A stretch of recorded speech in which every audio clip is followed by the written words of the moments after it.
America won the war in 1783, but believe it or not, they almost lost the peace. Imagine this, the 13 colonies are finally free from British rule, but they're not united at all. It's like a sports team where every player has their own playbook and, aren't talk to each other. They had no common money, so $1 from Virginia might be worthless in New York. There was no single leader, no president, and no strong army to protect them. It was total chaos. States were arguing, the economy was a mess, and other countries were just waiting for this new experiment to fail. Today's story is about how this broken, disorganized collection of states somehow transformed into the most powerful nation on Earth. Let's jump to 1787. The country's best and brightest, guys like the ambitious Alexander Hamilton and the brilliant James Madison, gathered in Philadelphia. They knew things couldn't go on like this. The nation was falling apart. They needed a user manual, a blueprint for how the country should run. So they locked themselves in a room all summer and hammered out what we now know as the U.S. Constitution. It was revolutionary. It created a strong central government with 3 branches to keep each other in check. Then, in 1789, a pivotal moment, George Washington, the hero of the Revolution, placed his hand on a Bible and took the oath of office as the very first president. This wasn't just a ceremony. It was the moment the United States truly became a functional, unified government. The startup phase was over. Fast forward to 1803. President Thomas Jefferson, a man known for his intellect, pulled off one of the greatest deals in history. France, led by Napoleon, needed cash for its wars in Europe.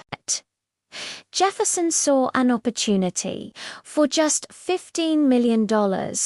Which sounds like a lot, but was pennies an acre. He bought a massive piece of land from France. This was the Louisiana Purchase. You can't overstate how huge this was. Overnight, the size of the United States literally doubled. This incredible deal gave America control over the vital Mississippi River, a superhighway for trade, and threw open the doors to westward expansion. It was a bold, game-changing move that shaped the continent. But the old rival, Britain, wasn't quite ready to let go. In 1812, they came back for round 2. This was a brutal conflict. The British Navy was a powerhouse, and they even marched on the new capital, Washington, D.C., and burned the White House to the ground. It was a humiliating blow, but America, against all odds, held its ground. From naval victories on the Great Lakes to the final famous battle in New Orleans, the young nation proved it couldn't be pushed around. This war, sometimes called the Second War of Independence, proved to the world that the USA was a permanent fixture, a nation to be respected. And it was during a fiery battle in Baltimore that Francis Scott Key, watching the American flag still waving, was inspired to write the poem that became the national anthem, The Star-Spangled Banner.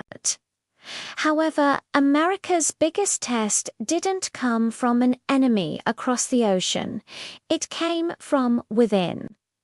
The country was literally split in two. The industrial North and the agricultural South had been arguing for decades over the horrific institution of slavery and the balance of power in the government. This bitter division finally erupted into the Civil War in 1861. It was the nation's darkest and bloodiest hour. Brother fighting against brother. Through it all stood President Abraham Lincoln. He guided the nation with a steady hand, issuing the Emancipation Proclamation to abolish slavery, and ultimately fighting to preserve the Union.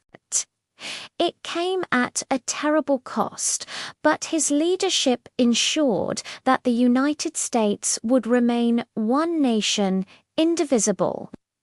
After the Civil War, America didn't just rebuild, it exploded with energy and innovation.